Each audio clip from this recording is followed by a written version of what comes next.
పూజించడం పూజారి వంతు వరమివ్వడం అన్నది దేవత ఇష్టం.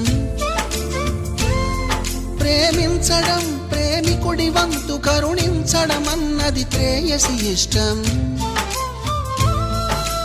ఎందువల్ల నిన్ను ప్రేమించిందో చిన్ని మనసుకే తెలియదుగా, నిన్ను మరవడం జరగదుగా.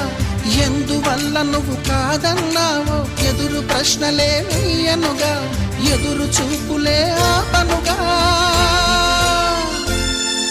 ఏనాటికో ఒకనాటికి నీ ప్రేమ సాధిస్తా. నిన్ను చూడాలని ఉన్నా, నిన్ను చూడాలని ఉన్నా, నీ